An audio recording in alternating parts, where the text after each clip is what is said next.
YG와 JYP의 책걸상.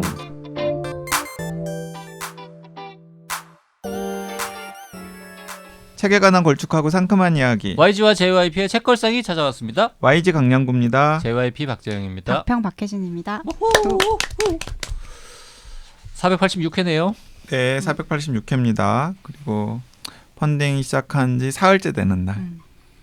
지금 이 방송이 올라갈 때쯤에는 그래도 다만 얼마라도 모이기 시작했겠죠? JYP가 마음을 정했겠죠. 박평 말을 듣기 잘했어라거나. 아 정말 박평 말 들어가지고.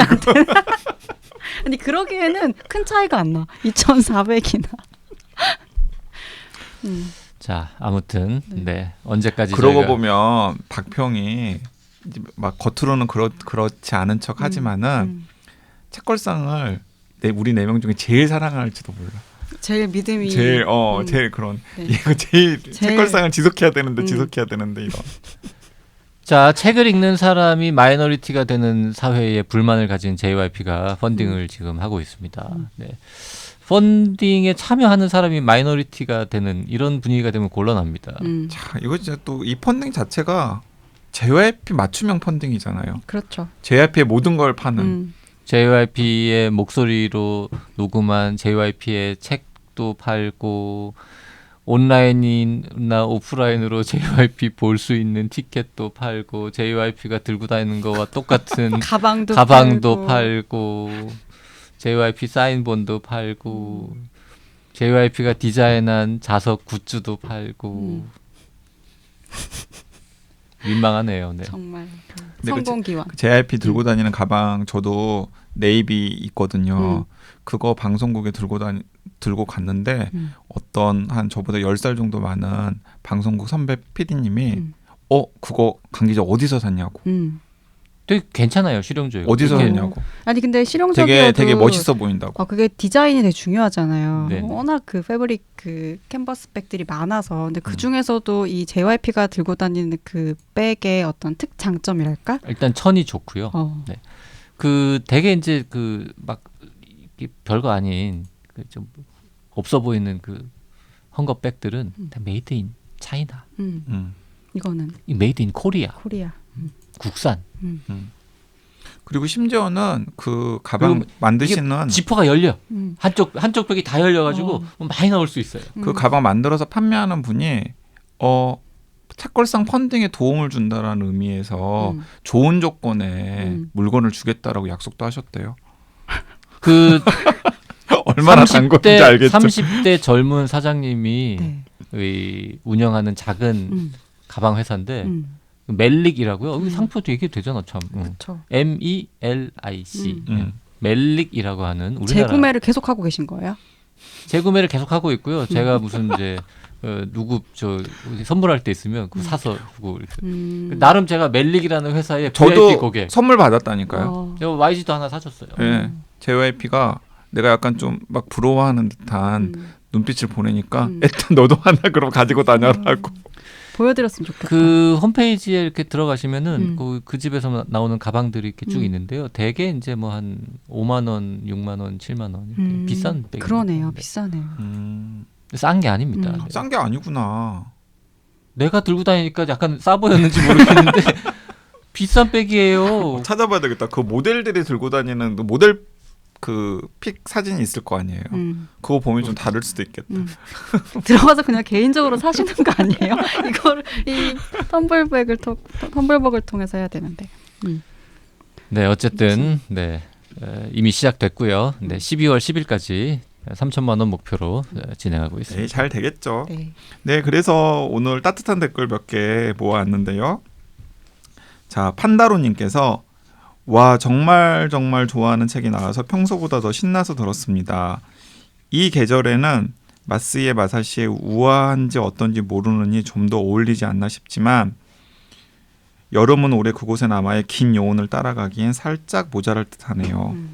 얼마 전이라기엔 좀 오래되었지만 신작도 한 권 나왔던데 아직 못 읽었습니다. 많이 기대됩니다. 라고 너무 좋은 책이라고 말씀을 하셨고요. 신작도 나왔군요. SKYO 땡땡땡땡님 여름은 올해 그곳에 남아 밤새 읽었습니다. 중간에 놓기가 어려웠어요. 매우 디테일한 묘사도 좋았고 첫사랑에 대한 얘기도 뭐랄까 간질간질한 기분도 들었습니다. 제가 읽었던 책이 나오니 댓글을 안 남길 수 없어 몇 글자 남깁니다. 항상 잘 듣고 있습니다. 네, 그리고 채 땡땡땡땡님께서 두꺼운 소설이라 이북으로 구매하려고 했는데 종이책을 사라는 말씀이시죠? 그렇게 할게요 라는 댓글로 남기셨고요. 뚜루뚜루뚜루미님은 첫 문장 여름 별장에서는 선생님이 가장 일찍 일어난다. 국경의 긴 터널을 빠져나오자 눈의 고장이었다. 밤에 밑바닥이 하얘졌다. 설국 밤의 밑바닥도 나와요 박평님. 첫 문장에 작가들이 많은 공을 들이는데 회자되는 작품은 소수.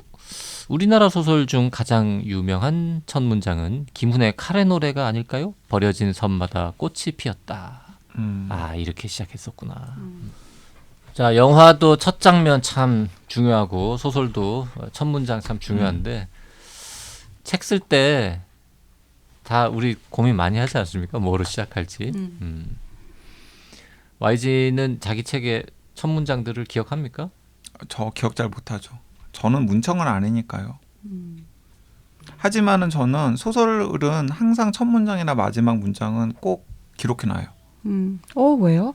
기억하려고? 그냥 쓸모가 있을 것 같아서 어느 순간에는 쓸모가 있을 것 같아서 쓸모가 있을 것 같아서 기록은 해뒀으나 아마도 아직 한 번도 쓰지는 않아서 쓰지는 않았을 거예요. 네.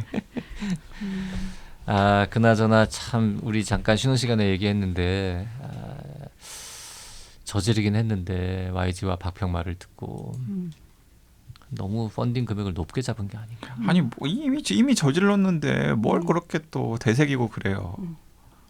아니 지금이라도 이걸 지금 자르고 녹음을 다시 할 수도 있잖아. 다른 액수로. 아니에요. 아니 뭘 또 그래요. 그러지 마요. 될 거예요. 될 거예요. 네. 안 될 것 같은데. 저희는 그건 아니에요. 확실하게 말하고 싶은 거는 이 펀딩을 무산시켜가지고 우리가 방송을 그만하고 싶어서. 그런 거 절대 아니죠. 그만하고 싶은데 그냥 그만하긴 좀 미안해서 펀딩이 안 돼서 할 수 없다라고 이 방송 종료를 이제 청취자들 탓으로 돌리기 위한 어떤 큰 그림이 아니냐. 그건 아닙니다. 아니 그런 걸 조금이라도 생각을 했었던 거예요 혹시? 난 사실 안 하고 싶지 않은 마음도 있지 사람인데 YG도 있을걸? 저는 전혀 없고요. 저는 그래서 계속해서 500회를 그럼 우리가 YG가 펀드를 내서 하지. 500회 특집을 그러면 어떻게 하지? 이런 생각을 하고 있는 거죠 저는. 이게 지금 주어진 상황에서 방송을 계속 하기 위한 어떤 하여튼 선인 거잖아요. 그렇죠? 네, 하여튼 저희는 계속 하는 거를 원하고요. 네. 이걸 이제 무산시켜가지고 이제 방송을 안 하기를 바라는 마음은 전혀 없다. 혹시 이제 그렇게 의심하는 주변에 누가 농담처럼 그럴 수 있죠. 그것도 안 되게 택도 없는 액수 불러가지고 지금 펀딩 안 돼서 이렇게 못한다라고 명분 만들려고 지금 하는 거지라고 주변에 누가 그랬거든. 그래서 내가 좀 높아심에. 전혀 그렇지 않습니다. 그렇지 않습니다. 전혀 그렇지 않습니다. 네. 자, 책걸상 486회 토머스 세비지의 파워 오브 도그 바로 다음 주에 넷플릭스에서 영화로도 만들어진 너무 기대돼요. 그 책 이야기 하고 있습니다. 이 파워 오브 도그 첫 문장이 또 굉장히 인상적이죠. 진짜? 네, 뭐라고 돼 있나? 제가 읽어드릴게요. 저 메모해가지고 왔거든요. 소 불가기는 언제나 필이 도맡았다. 필은 먼저 소의 불알 주머니를 잘라서 아무렇게나 내던졌다. 뒤이어 불알 2개를 하나씩 잡아당겨 겉을 둘러싼 무지갯빛 막을 가르고 속의 알을 꺼낸 다음 낙인용 인두가 벌겋게 덜거지는 모닥불 속으로 던져 넣었다. 신기하게도 피는 거의 흐르지 않았다. 이게 뭔가 약간 이 소설의 좀 필의 캐릭터라든지 아니면은 뭔가 분위기를 이렇게 첫 문장에 딱 인상적으로 전달하는 느낌이 들지 않습니까? 저는 그렇게 느꼈는데 애니 프로도 해설에서 똑같이 이 첫 문장을 거론을 하더라고요. 엄청 잘 만든 영화들, 그러니까 주로 예술 영화들 중에서 왜 고평가받는 영화들 보면 첫 장면이 있잖아요. 근데 그 첫 장면에서 되게 상징적으로 그 소설의 주제라든지 이런 것들을 다 표현하잖아요. 미학적으로. 맞아요. 근데 지금 이 장면 그래요. 딱 그렇잖아. 이게 소설을 끝까지 읽어보신 분들은 그때 YG가 그리고 박평이 왜 그런 얘기를 했는지를 바로 딱 캐치하실 거예요. 아니 그 사실 굳이 저 몇 줄 한 서너 줄을 이렇게 읽는 모습을 보면서 굳이 그걸 읽어야 하느냐. 그리고 뭐 그 문장이 뭐 어때서 어디가 근사하냐라고 반박을 하고 싶은 욕망이 꿈틀거렸으나 반박을 못 하겠네. 그렇죠. 사실이야. 사실이죠. 그러니까 그 JYP 그냥 무심하게 읽었다가 다 읽고 난 다음에 딱 이 첫 문장을 들으니까 오, 첫 문장에서 이런 생각 들죠. 그리고 우리가 지난 시간에 또 이제 뭐 동성애 코드 이런 얘기를 살짝 하고 지금도 이제 그 소불가기 뭐 이런 걸 얘기를 하면서 했는데 사실 본격적인 동성애 관련 내용은 거의 안 나와요. 아무것도 안 나요. 그러니까 이 소설을 퀴어 소설이라고 부를 수 있을까라고 했을 때 부를 수 없어요. 퀴어 소설이라고 부를 수 없고 그건 물론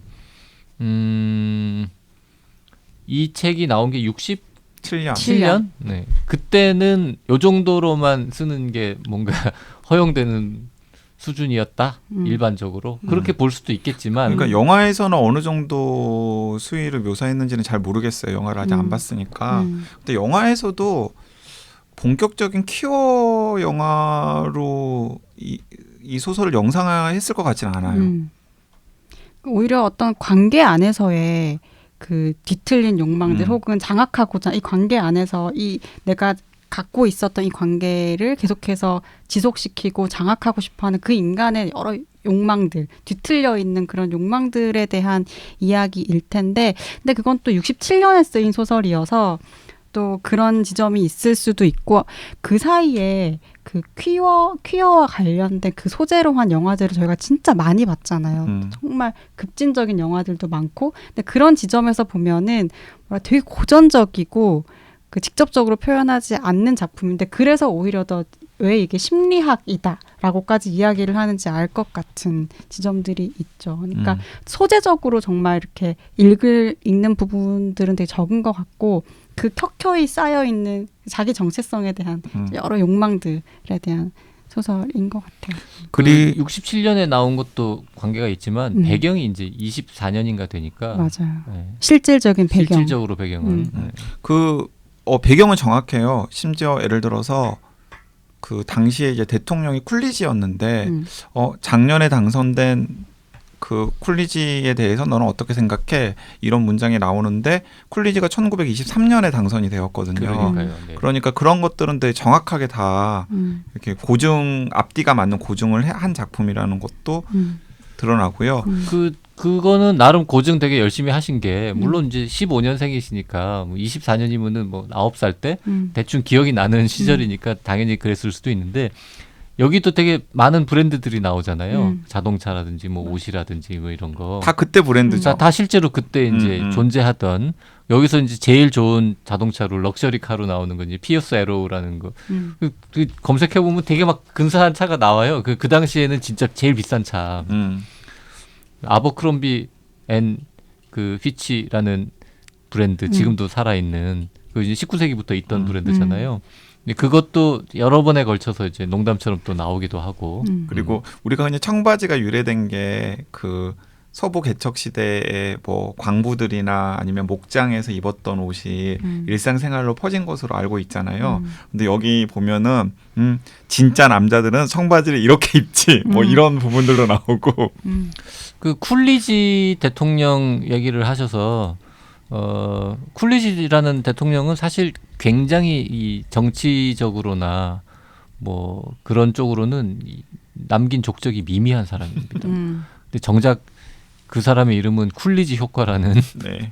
다른 곳에서 좀 남겼죠. 네, 궁금하신 분들은 검색해 보시면 쿨리지 효과가 뭔지는 잘 나옵니다.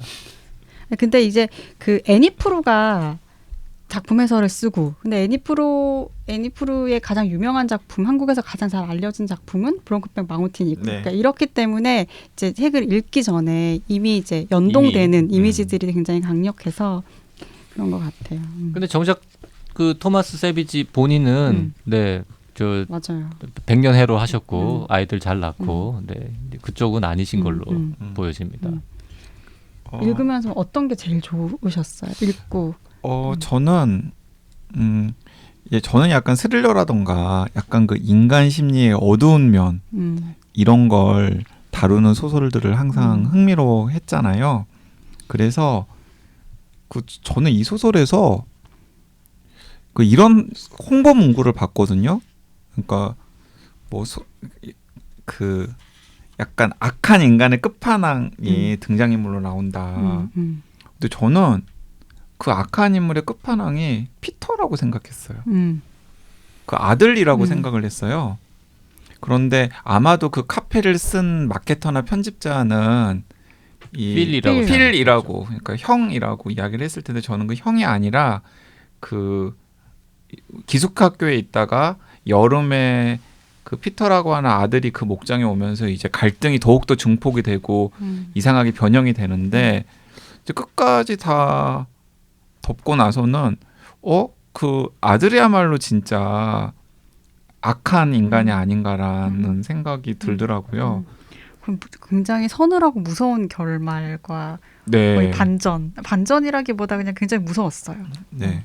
그러니까 그 그림을 그러니까 저는 어느 정도는 예상은 했었는데 이걸 결말을 예상했다고? 네, 어느 정도.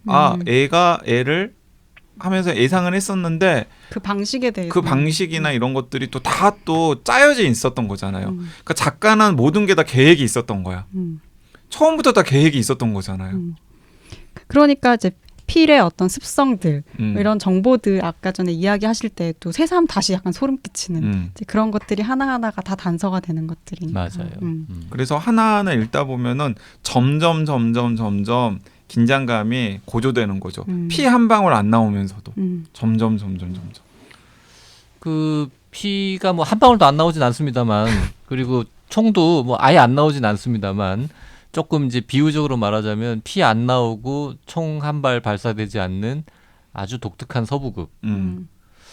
근데 서부극인데 되게 우리가 아는 서부극들은 되게 뻔한 어떤 사연 뭔가 이렇게 아무 사연이 없거나 배경 설명 없고 저자가 왜 저러는지 모르고 그냥 거리를 떠도는 아무 사연이 없거나 무슨 해코지를 당해가지고 뭐 복수를 한다거나 뭐 이런 이제 단순한 것들인데 여기 나오는 지금 주요 등장인물들은 다 뭔가 사연이 사연이 어떻게 있다고 말하면 제일 좋을까요? 이게 그러니까 24년이 배경인데 21세기 풍의 사연들이 있다고 할까? 그러니까 저는 사실 서부극들을 잘 보지는 않아요. 그리고 추천을 받으면 약간 역사적으로 엄청 영화 사적으로 중요하다거나 이런 작품들은 옆구리 막 찔러서 봐라 그러면 보는 건데 어쨌든 이거 서부극인 거잖아요. 근데 과거의 서부극들이 갖고 있는 어떤 갈등이라는 게 그 대립 양상이나 이런 게 좀 정치적이거나 보안관들 나오고 막 그런 지점들에 있었다면 이 작품은 서부극이긴 한데 그 갈등이 바깥에 있거나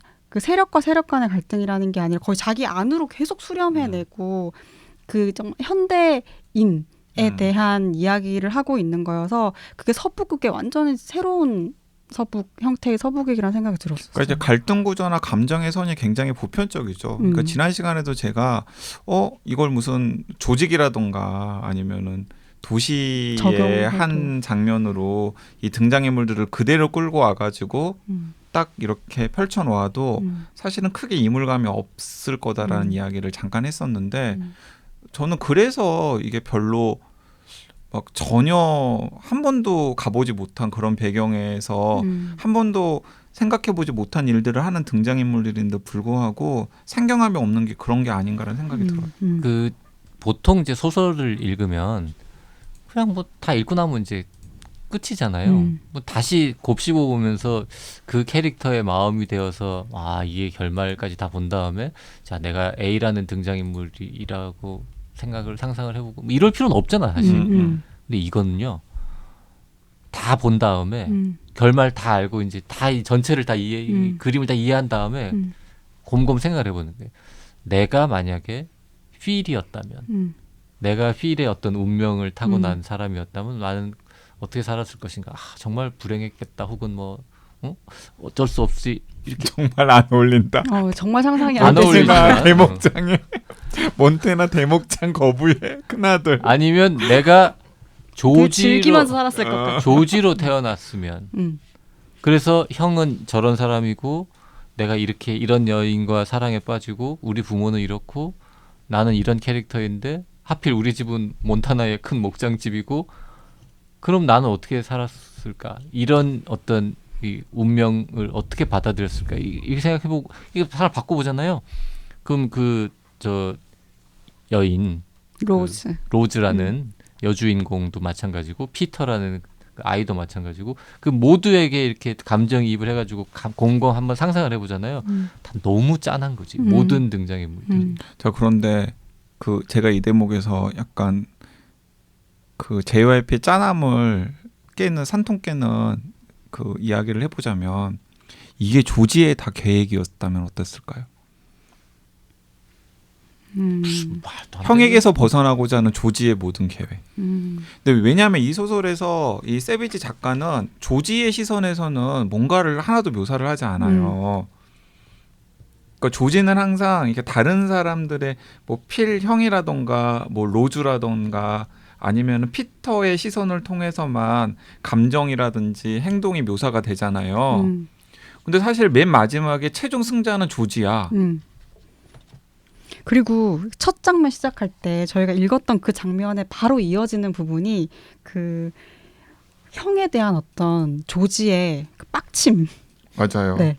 항상 형이 자기에게 충고를 하고 그럴 때마다 자기는 너무 싫고 부끄럽고 사람들 앞에서 나에 대해서 이렇게 이야기한 형에 대해서 갖고 있는 그런 감정이 바로 이어오거든요. 네. 그러니까 사실은 어쩌면 이 책은 평생 형에 눌려 살고 형한테 당하고 살았던 동생의 거대한 복수고. 네, 저건 이제 비단적 해설이고요. 소수 의견입니다. 아니 근데 이 작품을 이렇게 해석하는 거는 애니프루도 이렇게 하지 않았고요. 아니 근데 누구도 이렇게 하지 않았어요. 근데 한번 그 애청자분들이 이 파워 오브 도그 읽어보시면은 YG의 이단적 해설도 한번 생각을 해보세요. 이래서 작품 뒤에 해설이 있나 봐요. 그게 그렇게 읽으면 안 된다 얘야라고 이제 알려주고 있죠 애니프루가. 아 근데 흥미롭네요. 아니 네. 진짜 네. 약간 그거 섬뜩한 그렇게 보면 되려면 마지막에 뭔가 약간 조금 달랐어요. 저 피터. 결말이. 아니 근데 그건 그러니까 작가도 의식하지 못한 반전인 거지. 작가도 의식하지 못한 반전. 네. 정말 말도 안 되는 얘기. 아니 이제 작가도 의식하지 못한 작가는 그런 게 있으리라고 생각하지 않고서 썼는데 그럼 소설 잘못 쓴 거 아니에요? 작가도 의식하지 못했는데 반전까지 모르는 반전이. 아니 독자랑 작가랑 상호작용하면서 그 독자가 그 반전을 발견한 거지. 역시 책걸상 시즌 4를 기대해 주셔야 되는 이유. 책걸상 시즌 4는 이런 식으로 만들 겁니까? 아닙니다. 아니 근데 진짜 애청자분들 한번 읽어보세요. 나중에. 근데 그 정도로 그 둘의 관계가 되게 기묘해요. 네. 기묘해요. 형과 동생. 그리고 뭔가 항상 이렇게 원인 제공을 동생이 항상 가지고 오잖아. 이게 길게 내가 하려고 한 건 아닌데 계속해서 막 이렇게 공격을 하니까 방어를 하고 싶은데. 음모론적으로. 근데 중간중간에 이게 그러니까 굉장히 섬세하게 묘사들이 되어 있고는 하지만 이게 비어 있는 부분들이 많이 있어서 해석할 수 있는 상황과 여지들이 되게 많은 소설이었던 것 같아요. 네. 그리고 되게 세련되지 않았어요? 맞아, 세련됐어. 그래서 저는 그 읽고 나서도 좋았지만 이렇게 두 분이랑 이렇게 대화를 나누면서 책의 장면들이나 설정들을 복귀하니까 더 재밌는 거예요. 이 책이 굉장히 재밌고 좋은 책이었구나라는 생각이 드네요. 우리가 솔직히 뭐 늘 맞출 수 있는 건 아닙니다만 이렇게 소설을 이렇게 쭉 보다 보면 이건 대략 뭐 한 100년 전 소설이다. 느낌이 왠지 한 200년 된 것 같다. 있죠. 혹은 요거는 한 20년 전? 뭐 혹은 이건 뭐 배경이 막 300~400년 전이라도 요즘 소설 같은데 이런 느낌이 오잖아요. 네. 근데 이거는 15년생 할아버지가 돌아가신 분이 60년대에 낸 소설 같은 느낌이 없어요. 맞아요. 지금 최근에 솔직히 몬테나의 목장집의 증손자가 32살에 쓴 소설이라고 해도 믿을 것 같은 거죠. 믿을 것 같아요. 이 새끼 고증 되게 잘했네 뭐 이러면서. 아니 그래서 저는 약간 이런 생각도 들었다니까요. 약간 생경함이 너무 없잖아요. 근데 예를 들어서 우리가 60년대 뭐 김승옥 선생이나 아니면 뭐 김약국의 딸들이나 이런 작품을 지금 읽는다면 옛날 소설이라는 느낌이 딱 들 거란 말이죠. 그러게. 예, 그래서 이 차이는 도대체 어디서 오는 걸까? 그러니까 외국 책은 어쨌든 간에 현대 한국어로 번역이 되어가지고 우리한테 접하니까 우리가 그렇게 생각하는 번역을 요즘 분이 해서 그런가? 모르겠어요. 그러니까 저도 그 전체를 모르겠어요. 그런 효과도 약간은 있을 수 있겠다. 그렇죠. 그런 것도 있을 수 있겠지만 근본적으로는 지금 이 작품에서 다루고 있는 그 갈등, 문제 그게 지금 이 시대에 다루어야 하는데 잘 다루지 못하는 부분이거나 아마 그 지점에서의 공감대가 되게 높은 것 같아요. 자기 혐오라든지 이런 감정들이 지금 너무 중요하잖아요. 그리고 많은 사람들에게 실질적인 고통이 되고 있는 그런 한계의 감정들이기도 하고 근데 그런 걸 굉장히 세련된 방식으로 지금 풀어내고 있는 소설이어서 오히려 지금 당대에 쓰였다 혹은 뭔가 앞서 미래에서 온 것 같은 그런 느낌이 들 정도로 좀 동시대적인 감각이 많은 소설이죠. 맞아요. 그 JYP가 이야기를 하니까 제가 새삼 느꼈는데 저도 이게 60년대에 쓰여졌다라는 소설의 생경함 같은 게 전혀 없어가지고 그게 너무 읽으면서 신기했었거든요. 잘 쓴 거죠, 뭐 그러니까. 잘 쓴 거죠. 잘 쓴 거죠. 토마스 세비지라는 작가가 뭐 살아 있을 때는 그렇게까지 큰 성공을 뭐 상업적으로나 뭐 문학적으로나 거두었다고 볼 수는 없을지 몰라도 지금 분명히 재평가받고 있고 뭐 영화로도 만들어지고 애니프루가 큰일 했네요. 그러니까요. 재발견하고. 애니프루 아니었으면 우리 다 모르고 그렇죠. 몰랐을 작가인데. 그러니까 이런 작가들을 만나는 게 쉽지가 않잖아요. 사후에 다시 발견되는 작가. 그것을 경험할 수 있는 책이어서 좀 신기하기도 하고. 그리고 저는 이것도 되게 재밌었는데 공교롭게도 제가 책걸상에서 되게 굉장히 재밌는 작품이라고 몇 차례 추천했던 책 중에서 황금가지에서 나온 돈 윈슬로우라고 하는 비교적 젊은 장르 소설 작가가 쓴 개의 힘이라고 하는 책이 있거든요. 그 개의 힘이 시편 22장 20절에서 따온 거예요. 근데 여기에서 계속해서 반복이 되는 그 개의 힘이 똑같은 거잖아요. 구약성서에 나오는. 네, 구약성서에 나오는 네. 뭔가 악을 상징하는 그리고 뭔가 인간을 압도하는 악의 기운 이런 것들을 이제 개의 힘으로 비유를 한 부분이 그 시편 22장 20절인데 그 돈 윈슬러의 개의 힘도 거기서 개의 힘을 따왔고 1967년에 이 토마스 세비지가 쓴 파워 오브 도구도 거기서 싸웠고 심지어 파워 오브 도구는 그 개의 힘을 연상하는 뭔가 장치가 또 소설 안에 또 있잖아요. 중요하게. 그 원제가 아예 똑같네요. 그러고 원제가 보니까. 똑같아요. 네. 원제가 더 파워 원제가 더 똑같아요. 도구라고. 그래서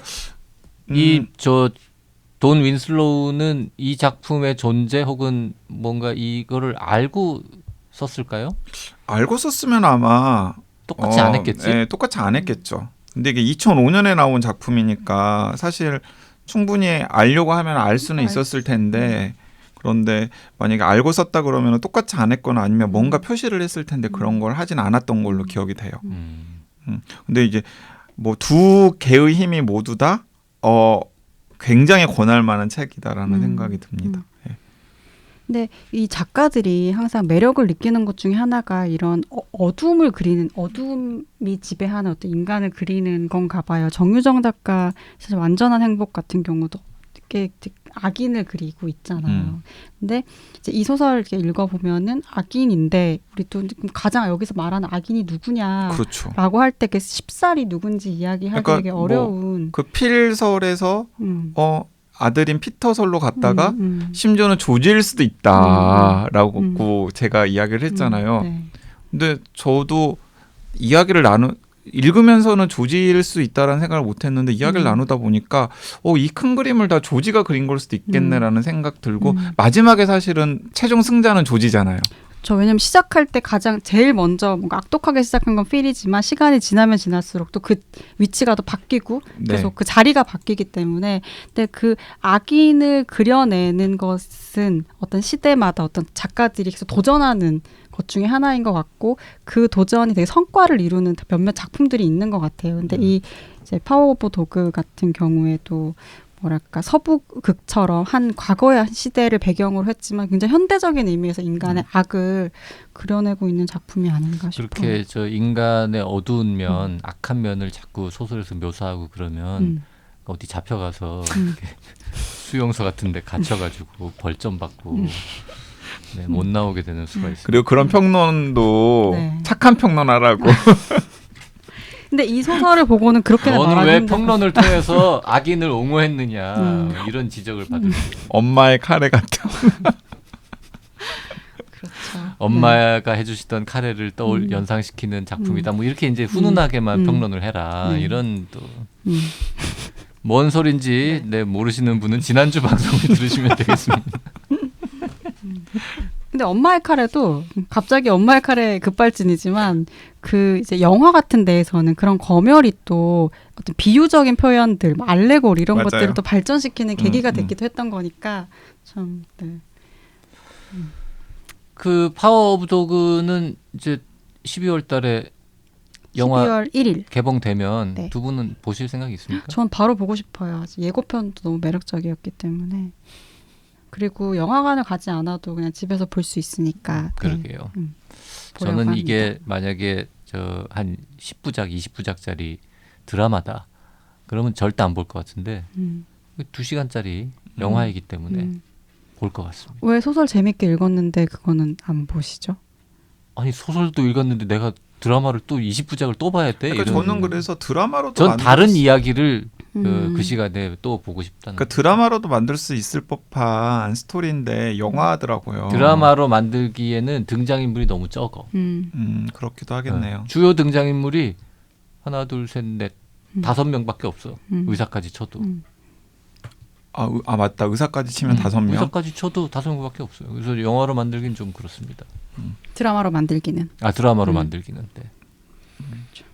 그 저는 이 책 보면서 그 암사내라는 단어가 나와서 이게 원래 있는 말 무슨 말인지 대충 알겠는데 있는 말이잖아요. 그 사전을 찾아봤더니 잘 쓰진 않는 말. 있는 말이더라고요. 표제어로 나와 있는 말이고 그 원어에서는 영어에서는 어떤 단어를 쓴 건지 궁금해서 이렇게 저렇게 뒤져봤더니 이게 CC, SISSY라는 단어를 썼고 그거를 번역을 암사내라고 약간 이제 뭐 좀 여성적이고 계집애 같은 아이 남자 혹은 남자 아이를 약간 좀 이렇게 낮춰 부르는 표현 이런 것 같습니다. 그러니까 약간 여성스러운 남자에게 상처를 줄 수 있는 말이니까 편집 과정에서 검열이 필요했지 않았을까요?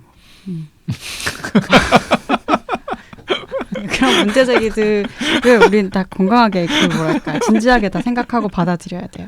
네. 또 아니 수용소 가보실 겁니까? 네, 아니요. 그 이제 고민을 해야 되겠죠. 이것이 필요한. 미국의 편집자한테 연락을 해보세요. 니네는 이런 CC 이런 표현을 쓰는 데 있어서 편집자가 안 걸르니? 이러고.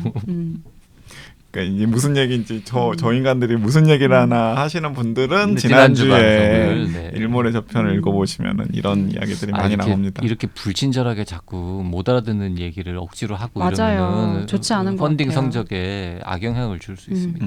아니나 다를까. 반성합시다. 그 팟빵 댓글에 보니까 제가 굳이 소개는 하지 않았는데 이런 댓글이 있었던 것 같아요.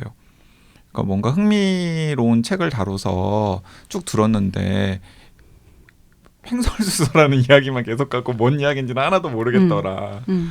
그 책 방송인 줄 알았는데 책 얘기가 너무 없다. 니네 수다만 있고 그런 댓글도 있고요. 댓글 속에 너무 길다. 이런 댓글도 있고 참 힘듭니다. 개선할 것들이 많네요.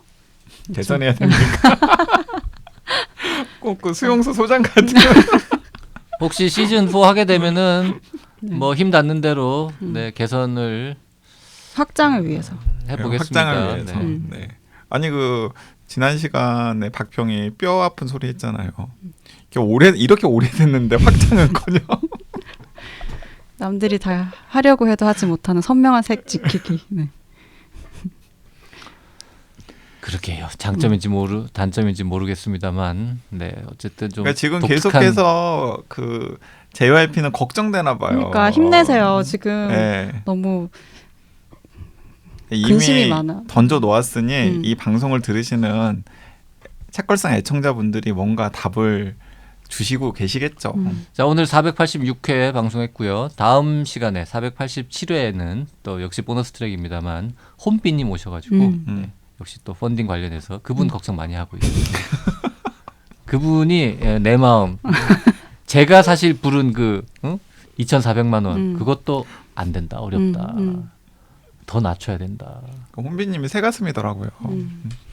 자, 패기가 없어, 패기가. 저보다 더 크게 걱정하고 있는 혼비님과 다음 주에 혼비님 이거 너무 걱정 많이 하고 있죠. 사뭇 다음 방송 분위기 또 다르겠네요. 그렇죠.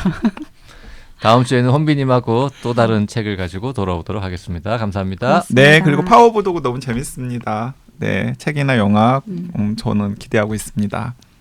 감사합니다. 고맙습니다.